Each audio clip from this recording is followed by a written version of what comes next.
Muy buenas noches, gracias que nos acompaña. Llegamos al viernes, estamos en Viernes Santo, que sí marca una diferencia quizá en cuanto a la circulación de personas en todo el país y en el mundo, sobre todo para donde hay una población mayoritariamente católica. El día de hoy hay mucho menos gente en la calle, notoriamente, muchos todavía alguna circulación. Está este tema de los mercados populares y mercados de mariscos y mercados de pescado que se han convertido en un dolor de cabeza porque no hay, pues así le diría yo, realmente ninguna sana distancia entre ellos. Y bueno, así ha sido a lo largo del país. Fue una ceremonia, una conmemoración más de allá en Iztapalapa de la procesión de Cristo, vida, obra, milagros. Y lo que acabó pasando ahí, como usted lo sabe bien, es que pues todo fue a distancia, aunque, pues bueno, lo que son las cosas, todos los partícipes estaban pegaditos uno al otro, ¿no? Sobre todo pues, el que levanta a Cristo, etcétera. Pero bueno, se hizo realmente lo que se pudo para tratar de no perder por ningún motivo la tradición. Eso pasó aquí en la Ciudad de México, al igual que pasó en muchos otros lados. En Taxco fue, que es una histórica también representación. El día de hoy también le puedo decir que las cosas fueron dificilísimas para la ciudad de La Plata, como le llaman, Taxco Guerrero, al igual que San Luis Potosí, al igual que en todos los lugares en donde había hoy algún tipo de celebración, de recuerdo, de conmemoración, como usted lo quiera decir. Pero lo que sí le quiero decir es que pues tenemos nueva información, que ya ve que va cambiando cotidianamente respecto al número de personas que han contraído el coronavirus, y también decirle que viene un fin de semana en donde mañana es sábado de gloria. Yo le diría, oiga, no caiga en la tentación del agua, ¿no? Ahí sí, pues, estamos en problemas, no caiga en esa tentación, porque además las autoridades están muy bravas con este tema, con razón.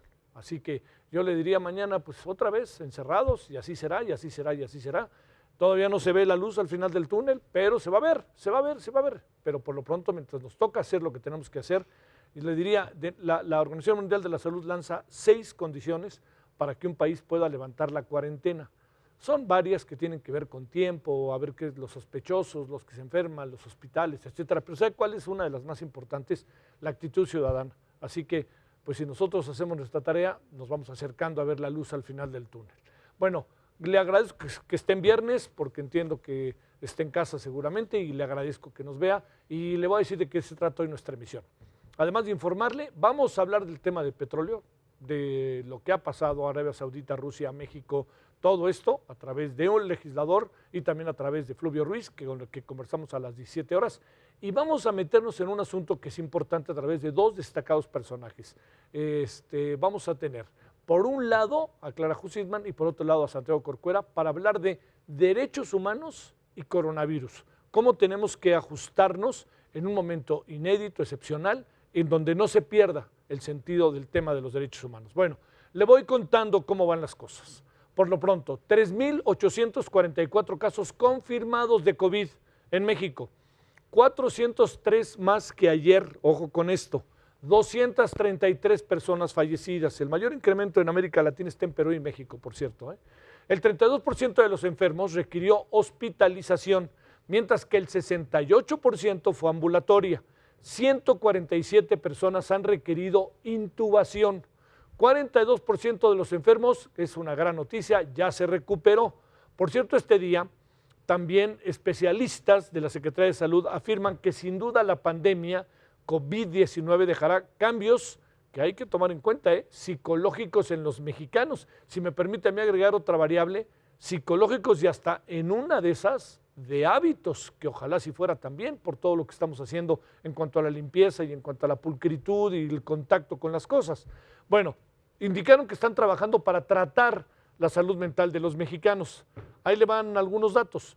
La semana pasada recibieron 2,900 llamadas en línea de la vida de estrés, ansiedad y conflictos laborales, para que se dé una idea.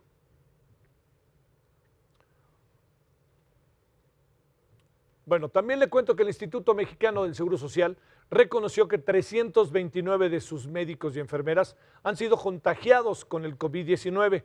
Esto lo dijo Víctor Hugo Borja. Él es el director de prestaciones médicas del instituto y fue en conversación con Heraldo Televisión.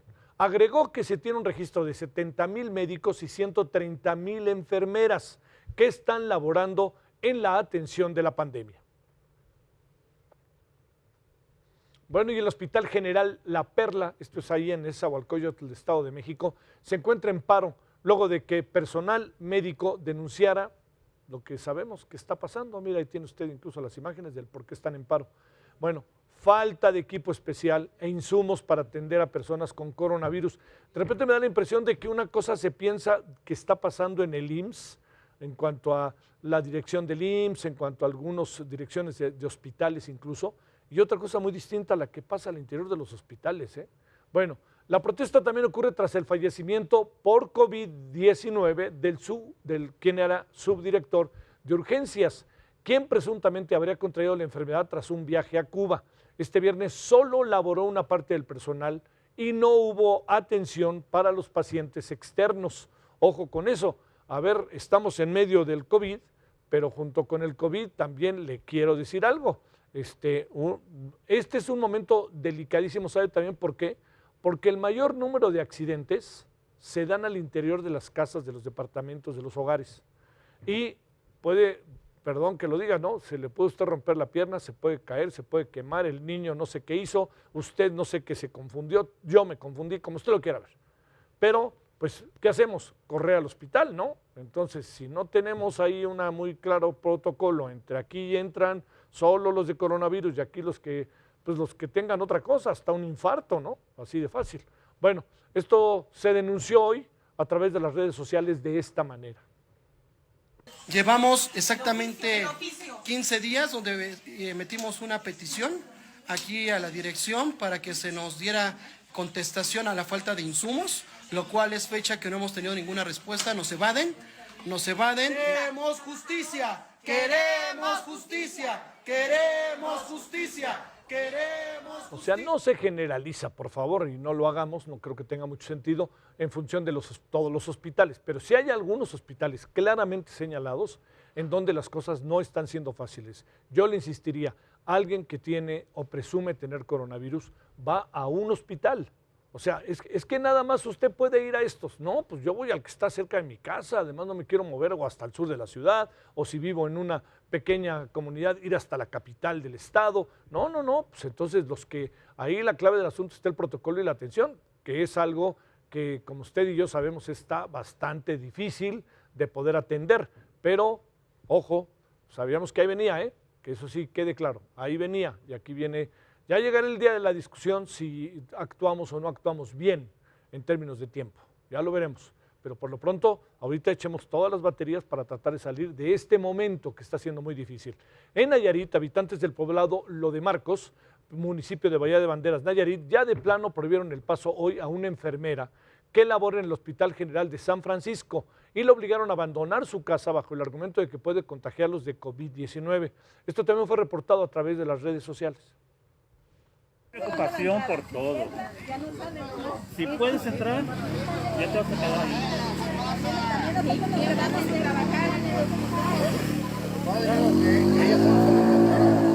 O sea, fueran personas que no son de aquí, bien, ¿verdad? Pero son enfermeras que están trabajando y pues viven aquí. O sea, si alguno de ustedes llega a enfermar, ¿qué les vamos a decir? No vengan porque no es de San Pancho. Fíjense, ¿no? La primera línea de batalla, las enfermeras, los enfermeros, los camilleros, el personal administrativo, los que atienden el ingreso, los médicos. La primera línea, los que están en el PAC, toma y daca, pues estos son los que también la están padeciendo, como lo hemos estado viendo a lo largo de estos días. En la capital del país, aquí, en la Ciudad de México, personal médico fue agredido por familiares de una persona que falleció por COVID-19. Ocurrió esto en un hospital de Azcapotzalco, en medio de la desesperación, el enojo. Bueno, vea usted.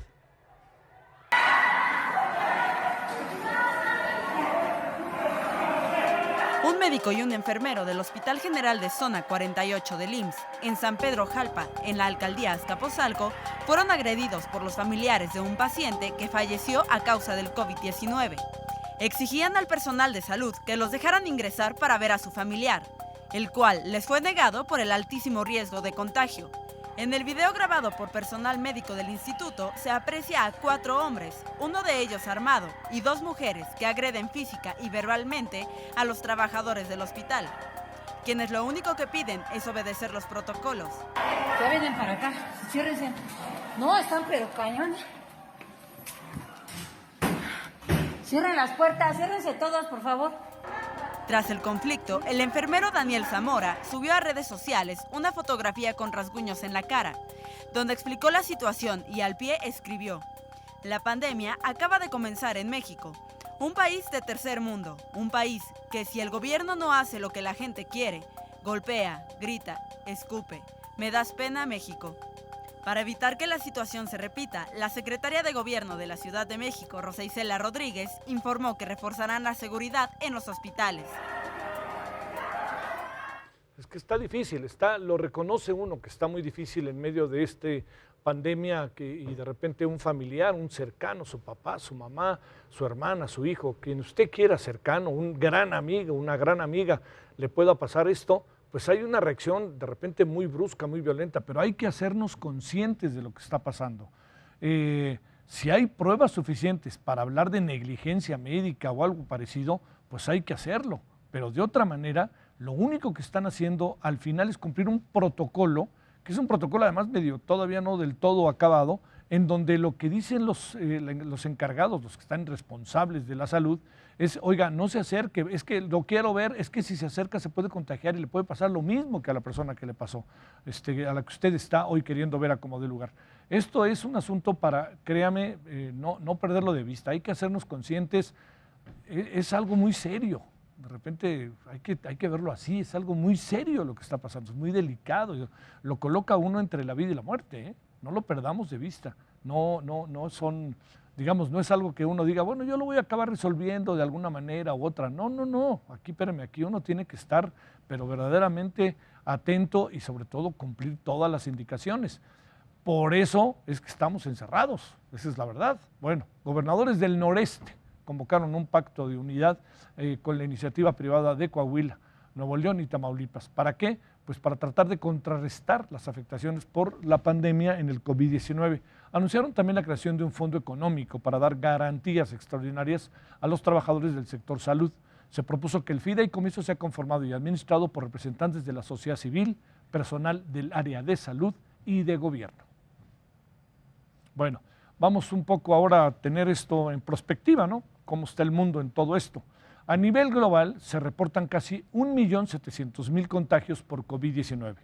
En América Latina, Brasil es el país que tiene más personas infectadas, casi 20.000, tiene 1.068 decesos y buena parte de esto ocurre, como ocurre en buena parte de la región, pues ¿cuáles son las variables que se muestran?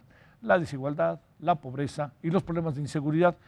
Estos son factores determinantes en esta crisis, sumado a un gobierno que no ha sido lo suficientemente determinante en la contención. Brasil es el que más tiene, pero el crecimiento el día de hoy de los dos países que más crecieron este día fue Perú y México.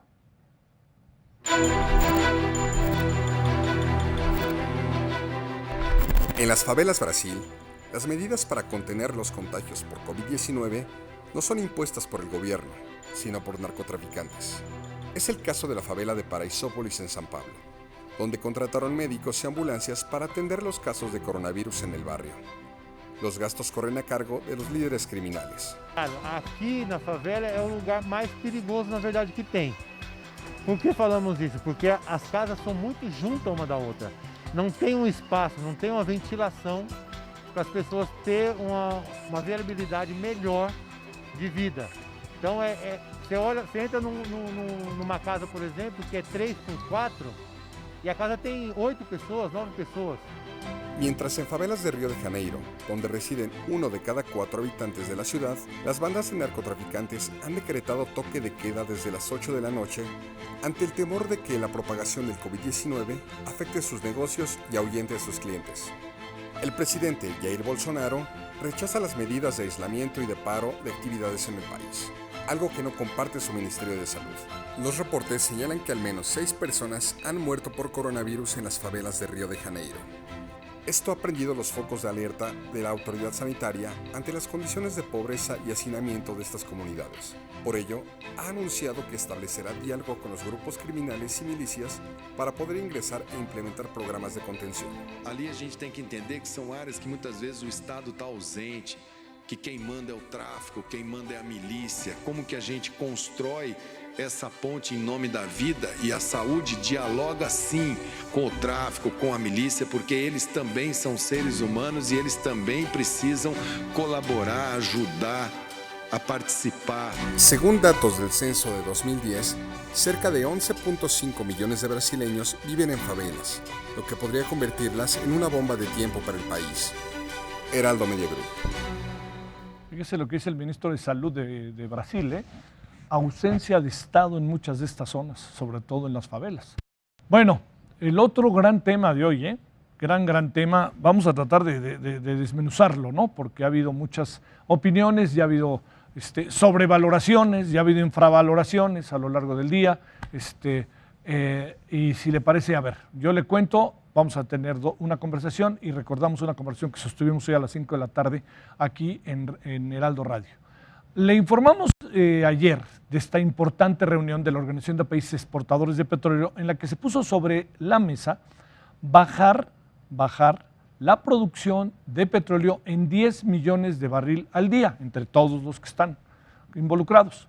A México, en este marco, se le pidió, a ver, ustedes, México, bajen 400,000 barriles. Bueno, nuestro país, a través de la Secretaría de Energía, que su titular es Rocío Nale, dijo no. Dijo que solo podíamos aceptar una reducción de 100,000. El acuerdo quedó en suspenso entre muchos dimes y diretes, que si se levantó la señora, que si no se levantó la señora secretaria, en fin, y luego que qué bueno que se levantó, ya ven, ya les demostramos. No, por favor, yo creo que por ahí no va el asunto va en cómo nos podemos entender con también el rompimiento de esquemas que ellos han tenido a lo largo de mucho tiempo, pero que les han en muchos casos dado resultado. Bueno, fíjese cuál es la solución. Se informó que Estados Unidos va a compensar la cuota de México al ofrecer 250,000 barriles adicionales. 100 más 250,000, 350,000 es lo que México va a cooperar. Pero esos 250,000 barriles adicionales, ¿qué va a pasar? México va a bajar su producción a 1,681,000 barriles diarios. Este día, la reunión de los países del G20, que no termina y todavía no hay acuerdos finales, ojo con eso, se iba a abordar el asunto y entonces concluyó sin un acuerdo definitivo. Pese a ello, así confirmaron México y Estados Unidos su trato bilateral. Primero lo dijo el presidente en la mañana, cuando todavía no había acuerdo, yo creo que ahí se adelantó el presidente quizá, y luego el señor Trump nos dijo cómo quedó con nosotros, aderezando 2 o 3 temas que me parecen inquietantes. Estados Unidos se compromete a reducir adicionalmente a lo que él iba a entregar 250,000, dice el presidente Trump, que por México, para compensar. The President and I spoke last night. We have a great relationship, great friendship. They're helping us very much at the border. They have 27,000 soldiers, Mexican soldiers, on our border right now. The United States will help Mexico along, and they'll reimburse us sometime at a later date when they're prepared to do so. Bueno, partamos, si le parece, de estas variables, de lo que dijo el presidente de México, lo que dijo el presidente de Estados Unidos, que si el presidente de México tiene 27,000 soldados en la frontera para que no pasen los migrantes, y que si se lo vamos a regresar a los Estados Unidos. Le hemos pedido a Manuel Rodríguez, diputado federal de Morena, presidente de la Comisión de Energía, pues tratar como de dilucidar todavía aún más el asunto para tratar de entenderlo. Diputado Manuel, ¿cómo te va? Muy buenas noches. Muy bien, buenas noches, Javier, un saludo afectuoso desde Villahermosa, Tabasco. Cuéntanos desde el mero Villa, ¿qué anda pasando con esto? ¿Cómo podemos interpretarlo? Porque inquietan 2 o 3 cosas que dijo el señor Trump después de esto. Sí, bueno, aquí yo quisiera destacar que debemos tomar en consideración que es una negociación que se lleva a cabo en un momento muy difícil para la humanidad, enfrentando un enemigo común que es el COVID-19, que ha afectado de manera tremenda a la economía en el mundo y básicamente el sector de hidrocarburos. Y bueno, comentar que como en toda negociación, pues inicia con propuestas, después hay contrapropuestas y se va avanzando. Lo importante es de que del día de ayer para hoy surgieron una serie de informaciones adicionales importantes que permiten avisorar que muy pronto tendremos una negociación. Y yo quisiera destacar que la participación de Estados Unidos para ayudar a México es importante, pero tampoco crean que viene a salvar a México, viene a salvar el precio del petróleo de Estados Unidos. Recordemos que Estados Unidos se convirtió en el principal exportador de petróleo a través del fracking con el petróleo shale, petróleo que hoy día no resulta económicamente atractivo, no le resulta invertir para sacar petróleo con precios tan bajos como se tienen hoy día por debajo de los $30. Por eso les conviene a Estados Unidos que ese precio aumente y finalmente México firme en su posición de que sí queremos colaborar, queremos ser parte del acuerdo, pero también tenemos circunstancias locales muy específicas. Recordemos que México en los últimos 14 años pasó de 3.400.000 barriles diarios a 1.786.000, que es lo que estábamos produciendo a principios de este año. Oye, diputado, digamos, entendiendo bien lo que dices, que estamos, la verdad, todavía en un proceso, todavía no hay una definición ya total. El asunto está también en que dice el señor Trump que que recuperaremos, pues, o sea, que México lo regresarán estos 250.000 barriles. Bueno, eso es lo que interpretamos, perdón, diputado, no es lo que interprete, a lo que se agrega que, dice Rocío Nale, hoy hace un momento leía que ella dice, no, pues de eso no habíamos hablado. Entonces, ¿qué presumes que está pasando en este terreno y qué podría pasar? Pues lo que comentaba hace un momento, que el presidente Trump tiene un estilo ya muy característico de cómo lleva a cabo sus negociaciones y sobre todo cómo las comunica, pero lo real, les comenté hace un momento que el principal interesado en que los precios puedan estabilizarse, puedan subir es Estados Unidos. Por eso no está viniendo realmente en rescate de México, está viniendo en rescate de sus propios intereses, que muy probablemente de seguir los precios estancados y tan bajos como actualmente podría llevar a la quiebra a muchas empresas petroleras de Estados Unidos. O sea, dicho quizá con claridad, diputado, la historia todavía está por escribirse. Tenemos un avance, pero está por escribirse. Todavía no sabemos bien a bien en qué pueda acabar. Exactamente, y yo estoy seguro que la negociación final será muy buena para todos, pero especialmente para México. Esperemos que así sea. Y quisiera comentar que México actualmente tiene una cobertura, tiene un seguro sobre el precio del petróleo. Se contrató tanto por parte de Hacienda como parte de Pemex para que si el precio caía por debajo de los $49, que fue lo que calculamos y aprobamos en el presupuesto 2020, pudiese entrar este seguro, lo que viene a garantizarle a México tener ingresos en este 2020, a pesar de todo lo que está sucediendo, más o menos sobre el promedio de lo que se había presupuestado. El tema sería ya para el siguiente año, para 2021, pero bueno, afortunadamente se está en negociaciones actualmente. Como vimos, la encabeza directamente el propio presidente de la República y esperemos que muy pronto tengamos buenas noticias para todos. Sí, claro, aunque también eso del seguro no se cobra completo, ¿no? Digo, como cualquier seguro, entonces ahí de cualquier manera van a ser casi que inevitables los ajustes. Ah, sí, claro, ¿no? Por supuesto, sin embargo, no al precio en que llegó a estar el barril de $12. No, fue una locura eso, ¿no? Pues verdaderamente una locura. Bueno, diputado, pues supongo que en reuniones vía Skype o Zoom o como sea, pues la próxima semana algo nos dirán ustedes respecto a esto, ¿ah? Claro, con mucho gusto y como dije hace un momento, espero que sean muy buenas noticias para todos. Bueno, que lo sea. Hasta luego, Manuel. Gracias, diputado. Saludos hasta Villa. Un fuerte abrazo. Saludos a todo el auditorio. Gracias. Bueno, le decía yo que esta tarde, a las 5 de la tarde aquí en Heraldo Radio, conversamos con Fluvio Ruiz. Él es especialista en términos energéticos. Le cuestionamos, incluso fue consejero en Pemex, en fin. Bueno, le cuestionamos sobre el acuerdo y las implicaciones de la ayuda de Estados Unidos. ¿Qué se presume de esto? Esto es parte de lo que nos dijo Fluvio la tarde de hoy aquí mismo en Heraldo, pero en Heraldo Radio. Esa es la parte que a mí se me hace muy delicada, ¿no? Porque insisto, México fue quien en la reunión del G20 pidió que se hiciera este tipo de acuerdos, y después llega con un ánimo poco colaborativo, y al final del día, cuando me parece en la rayita, se logra llegar a esta propuesta de 100,000 barriles, que puede ser incluso razonable, ¿no? Pensando en lo que ya Pemex no le conviene producir como Pemex, ¿no? Pero sí queda esta zona de incertidumbre, y para mí muy riesgosa. Imagínate depender de benevolencia de Donald Trump. No, hombre, o sea, sí, claro.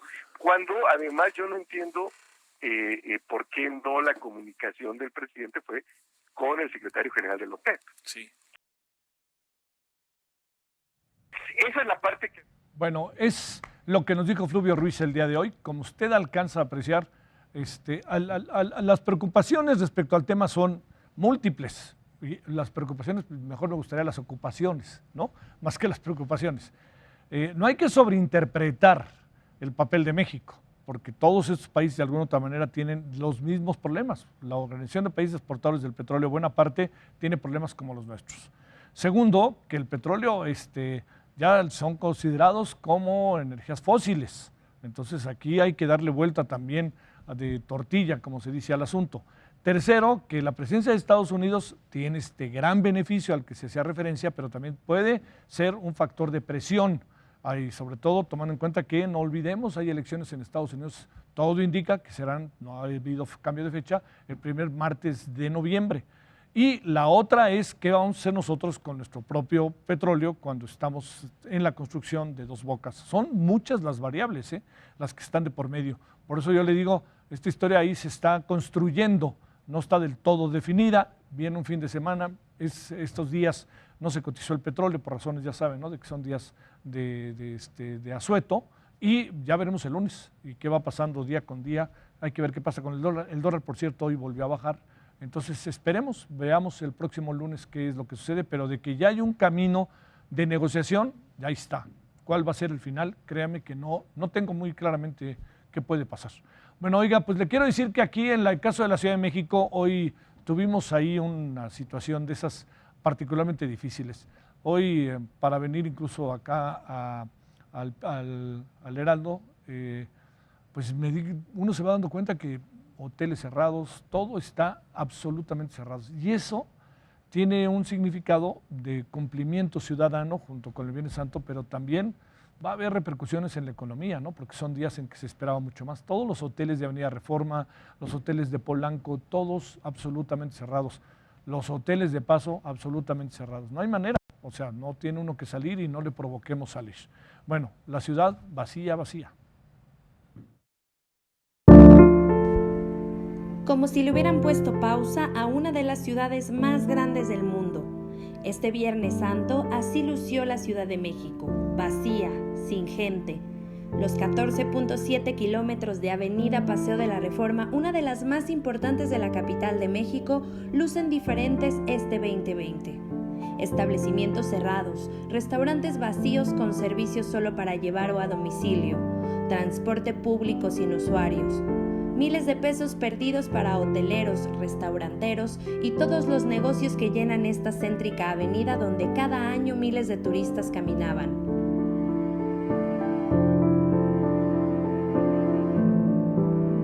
Hoy solo vinieron elementos de policía blindados contra el coronavirus. Barrenderos que recogen la tradicional flor de jacaranda típica de esta temporada. Y uno que otro que tuvo que salir de casa. Así serán los próximos días o quizás meses con la ciudad vacía, pero la gente cada vez más unida.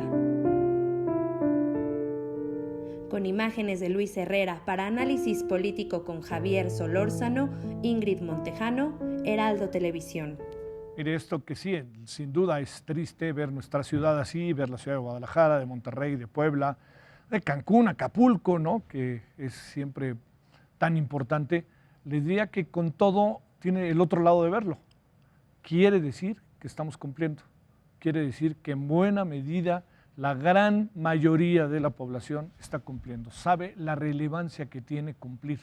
Por eso, como siempre le digo yo, estemos juntos pero distanciados. Bueno, vámonos a la pausa y después de la pausa, derechos humanos y coronavirus. Mire qué es tema, ¿eh? Hasta dónde llegan, etcétera. No solamente es México, es el mundo. Y dos grandes personajes, Clara Hussitman y Santiago Corcuera. Vamos y regresamos con ellos. Bueno, con la propagación mundial del coronavirus, al superar más de 1,5 millones de personas que están infectadas, esto ha crecido de una manera verdaderamente brutal. Y el tema de los derechos humanos aparece. Le cuento que hoy está con nosotros Clara Hussitman, presidenta del Centro Tepoztlán Víctor Eli Urquide, experta en temas de derechos humanos. Querida Clara, te saludo con gusto. ¿Cómo estás? Gracias. Hola Javier, bien, aquí acompañando este programa, a ver cómo platicamos. Además, ¿cómo te ha ido de encierro, mi querida Clara? Mira, bien, estoy en Cuernavaca Sí. desde hace casi 3 o 4 semanas. Y bueno, fuera del calor, la verdad que uno está muy activo en redes. Sí, claro. Todo el tiempo está uno intercambiando y leyendo y no para uno todo el día, ¿eh? Sí. Santiago Corcuera, profesor de Derechos Humanos de la Universidad Iberoamericana. Querido Santiago, ¿cómo has estado? Qué gusto, Javier. Muchísimas gracias. Y no sabes la alegría que me da escuchar a mi querida Clara. Bueno, hola, Santiago. Qué gusto escucharte, mi querida Clara. Yo sé que me podría hacer un lado y podrían platicar, pero si no es por mí no estarían platicando, así que estamos parejos. Oye, Santiago, ¿cómo te ha ido en todo este tema de estar encerrado? ¿Qué alcanza a apreciar de la experiencia, como decía ahorita Clara? Pues mira, trabajando desde casa, tratando de atender a mis clientes lo mejor que puedo, desde mi casa, dando mis clases a la misma hora, a las 7 de la mañana, con unos estudiantes maravillosos, muy comprometidos, muy agradecidos, me caen muy bien porque, vas a la Ibero, das la clase y te sales y nunca nadie te da las gracias. Sí. Ahorita están todos como muy sensibles, te dan las gracias, gracias Santiago. O sea, se ve que hay un espíritu de salir adelante en todos los niveles, desde la juventud hasta nosotros los adultos mayores. Sí, yo decía hace un momento que más allá de que sea Viernes Santo, el encontrar las ciudades tan vacías, pues es triste, pero quiere decir que algo estamos haciendo todos como sociedad. Clara, a ver, les pregunto a los dos, pero si no te importa, Santiago, vamos con Clara. Por favor. Clara, a ver, ¿cómo pensar derechos humanos en un momento en verdad tan inédito, tan al límite de las cosas como es el tema de COVID-19? Mira, yo creo que primero hay que pensar en el histórico incumplimiento de las obligaciones del Estado mexicano y de muchos estados, de los compromisos que hicieron en materia de derechos humanos desde hace 60 años, si quieres. Yo creo que lo que estamos viviendo es que no se logró hacer efectivos e incorporar a una proporción muy importante de población a la realización efectiva de sus derechos humanos, y yo diría particularmente de los económicos, sociales y culturales. Ese es un aspecto. El otro aspecto es cuáles son los derechos humanos que pone en riesgo la misma pandemia y las medidas que se aplican para enfrentarla. O sea, todo el tema de higiene, el tema de distanciamiento y el tema de quedarte en casa. Ahí hay una serie de derechos que se puede observar que no se han realizado y que están poniendo mucha dificultad para cumplir con las medidas que ha establecido la autoridad sanitaria. Y otro aspecto que a mí me parece importante es que hay una vulneración mayor, un riesgo de vulneración mayor de los derechos humanos de ciertos grupos. Y, por ejemplo, me interesa mucho destacar los riesgos en que están las mujeres particularmente. Y finalmente diría, creo que plantea un reto a futuro de revisar el marco de los derechos humanos que ha estado vigente yo digo desde la etapa del desarrollo industrial, sí, que de por sí se ha quedado rezagado, que debió de haber incorporado más derechos, pero que con esta pandemia vamos a tener que repensarlo. Santiago, al tiempo que, fíjate, Clara, Santiago, informan que en Sonora las medidas van a empezar a ser mucho más radicales de lo que son hasta ahora, en donde se conmina a la gente, sino ya se está pidiendo la obligatoriedad con base en una serie de fundamentos para que la gente ya no salga de su casa. ¿Cómo ves las cosas, Santiago? Bueno, pues esa cuestión la tenemos que pensar definitivamente en relación con las restricciones o limitaciones que legalmente y de acuerdo con el marco de derecho internacional se pueden establecer en los derechos. Las instancias internacionales, los relatores de la ONU en materia de derechos humanos, los comités de derechos humanos, la OEA, a través de la Comisión Interamericana y sus relatores, han estado sacando múltiples pronunciamientos que valen mucho la pena leer sobre diferentes aspectos, entre ellos la cuestión de las restricciones que válidamente se pueden establecer en los derechos. Hay una fórmula que se repite y se repite y se repite en los tratados internacionales sobre derechos humanos, particularmente en la Convención Americana sobre Derechos Humanos y en el Pacto Internacional de Derechos Civiles y Políticos, que dice más o menos así, que los derechos humanos pueden estar sujetos a ciertas restricciones siempre y cuando estos estén previstos en la ley, en primer lugar, y después ser necesarios en una sociedad democrática para proteger, por ejemplo, la salud pública, además de la seguridad nacional, la seguridad pública, el orden público, la paz pública, la salud pública. Entonces, pero es importante que esas restricciones estén previstas en la ley y que cumplan con estos parámetros de necesidad para la protección. No es posible andar haciendo restricciones a los derechos más allá de lo que la ley establece. Si quieren las autoridades restringir o limitar derechos o suspender derechos como la movilidad y otros, es necesario que se aplique el artículo 29 constitucional y que se le dé aviso a las instancias internacionales que el país está suspendiendo derechos para hacer frente a una emergencia en un determinado territorio o en determinados territorios y en determinadas condiciones. Y esta suspensión tiene que estar aprobada por el Congreso y después revisada por la Suprema Corte.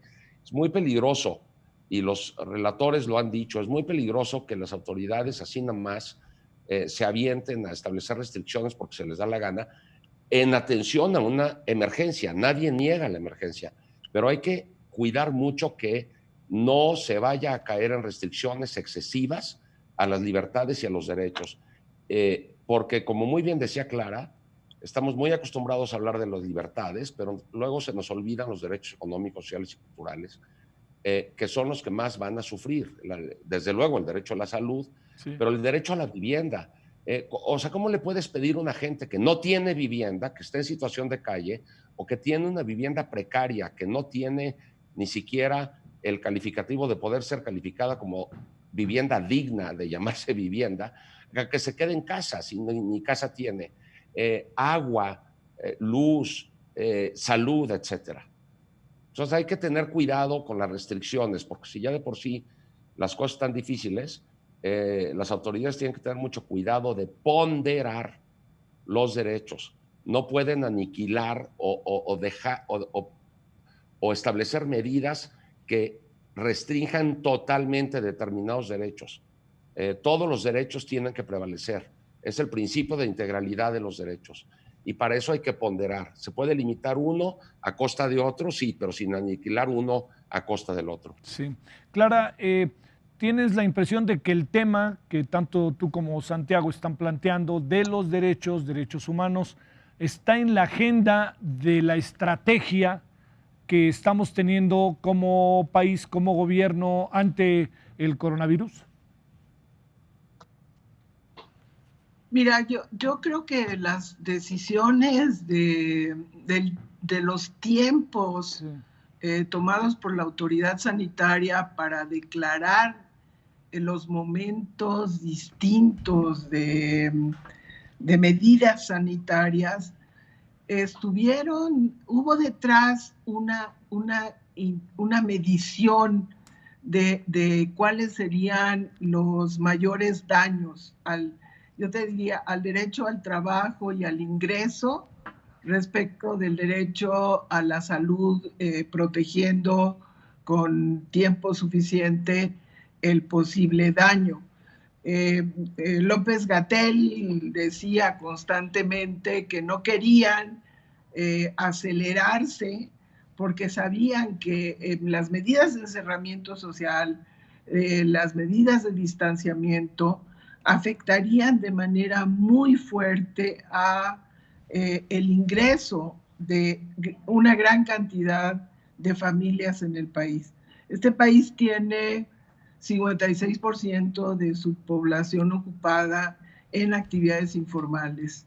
Esas actividades, muchas dependen de una relación que se da en la calle, sus consumidores, de sus productos y de sus servicios, ocurren en el espacio público. Y cuando tú dices se cierra el espacio público, ahí pues les estás dando en la cabeza a todos los vendedores ambulantes, los que venden comida en la calle, a los trabajadores formales asalariados, a los que ofrecen servicios de talleres, de reparación en las calles. O sea, ahí estás diciéndoles, se detiene tu posibilidad de obtener ingreso, o sea, tu derecho al trabajo y del trabajo, porque necesitamos que te cuides y que cuides a los demás. Entonces, ahí hay esto que dice Santiago, se estuvo como midiendo en qué momento era más oportuno.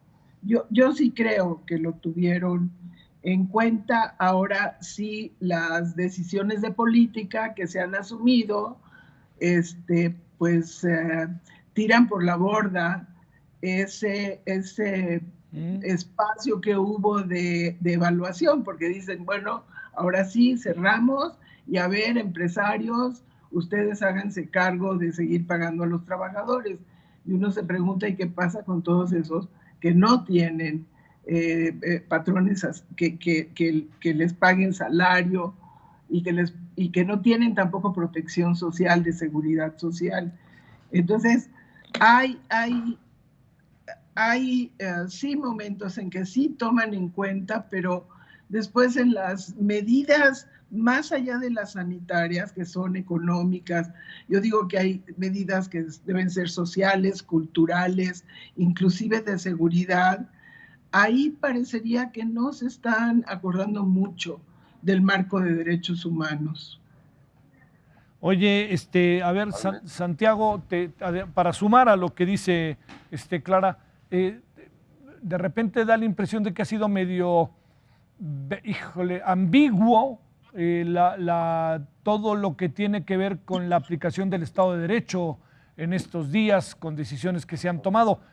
No lo hago como una crítica, lo hago como una definición, porque nos va a venir un día después.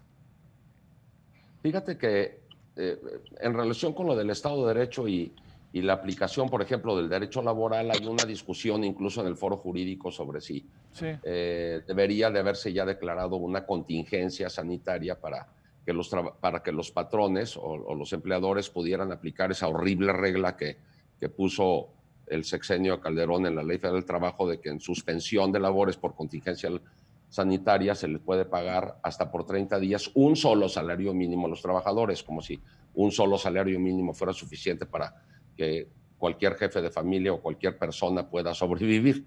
Entonces, en ese sentido, la verdad, yo sí encomio la actitud del gobierno en el sentido de evitar ese término para que no se aplique aquella horrible norma que haría que los trabajadores formales se encontraran en una situación muy precaria, por un lado. Por otro lado, el trasladarle la responsabilidad completa, como dice Clara, a los patrones o a los empleadores de que paguen salarios completos, pues haría pensar que qué bueno y que los empleadores que son muy ricos, pues que paguen. Pues sí, pero hay que también considerar que no todos los empleadores y empleadoras de este país son muy ricos y que va a haber muchas empresas muy pequeñas, déjate medianas, muy pequeñas, que en una situación de este tipo van a quebrar. Yo recomendaría mucho la lectura de un pronunciamiento que sacó el relator de deuda externa del Consejo de Derechos Humanos de la ONU sobre las medidas urgentes que los estados deberían de estar tomando, no nada más para hacer llegar recursos a las personas del sector informal a los que con toda pertinencia se refiere Clara, que si no bolean los zapatos de los oficinistas, ¿qué va a pasar? Pues sí. No tienen absolutamente ningún ingreso, lo mismo que el taquero que vende tacos en la esquina, y etcétera. Pero también, además de hacer llegar recursos a esas personas para su supervivencia, es necesario también dar apoyos, no a las grandes empresas, y no se trata aquí del Fobapro a 2 rayitas para salvar a los bancos y a las grandes empresas, como muy bien dice el relator. Se trata de las empresas pequeñas o de los empleadores y empleadoras que ni siquiera tienen empresa, pero que tienen algunas labores con personas que emplean, a las que hay que subsidiar.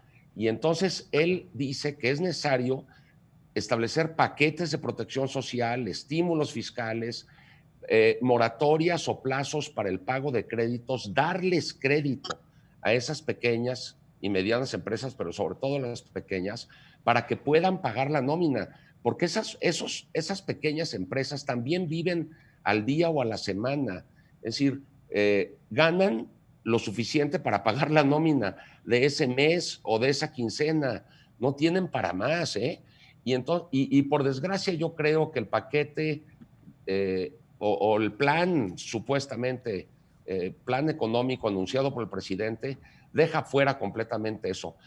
Me sorprendió mucho que por un lado se refiriera despectivamente a las medidas contracíclicas, ¿sí?, y que por otro lado encomiara a Roosevelt como si Roosevelt no hubiera aplicado medidas contracíclicas inspiradas por el odiado economista Keynes, que luego los regímenes desde Salinas en adelante pues olvidan completamente que es necesaria más participación del Estado. Yo no digo que siempre, pero en una crisis como la que estamos teniendo ahorita, hay que escuchar a lo que está diciendo el relator Juan Pablo Orlowski de Argentina en esta materia, leer el documento y esperemos que el Estado mexicano adopte medidas de rescate. Sí. Y es que la palabra rescate nos recuerda al Fobapro, sí, y entonces empieza a gritar que el neoliberal. No. Esto es muy importante para ese tipo de personas, como muy bien dice Clara. Oigan, tenemos 2 minutos, le doy a cada uno 1 minuto para, si les parece, plantearles, Clara, Santiago, hacia dónde creen que podemos ir.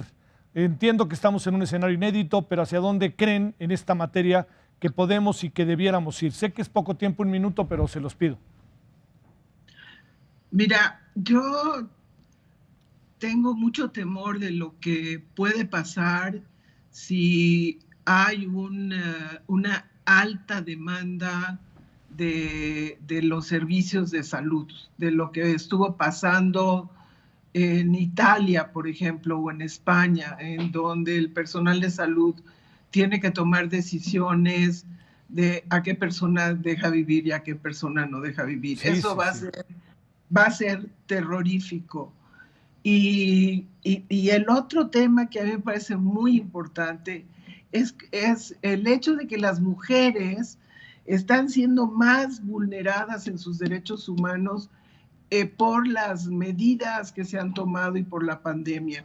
Mueren más hombres que mujeres, pero las mujeres tienen mucho de su trabajo en el sector informal, están sufriendo niveles de violencia muy fuertes por el encerramiento. Sí. Y otra vez, las tareas de cuidado, que son muy relevantes en este momento, les están cayendo. Muy bien. O sea, ahí podemos tener el riesgo de retrocesos en los derechos humanos de las mujeres. 1 minuto, si no te importa, Santiago. Rápidamente. Bueno, sobre el tema de a quién dejar vivir y a quién dejar morir, dediqué mi artículo en el Universal del sábado pasado y ahí está la respuesta. Los relatores de la ONU todos en Alegre Montón dijeron, aquí no se puede andar haciendo elección. Todo mundo tiene derecho a tratamientos médicos y todo mundo tiene derecho a la vida. Ahora, nadie está obligado a lo imposible. Y si no es posible, ¿qué hacemos? Lo que no podemos hacer es eugenesia, de que mueran los que ya vivieron y que vivan los más jóvenes. No, todos los derechos humanos para todos y todas. Muy bien. Y entonces habrá que tomar en cuenta que primero, el que primero entra, primero le dan servicio. Y también hay un pronunciamiento de la relatora sobre derechos de violencia contra las mujeres, sobre la violencia doméstica. Cuidado con eso en esta reclusión. Gracias, Javier. Gracias, Santiago. Gracias, Clara. Gracias a ti, Javier. Buenas noches, pásela bien. Hasta el lunes. Sigue aquí. Adiós.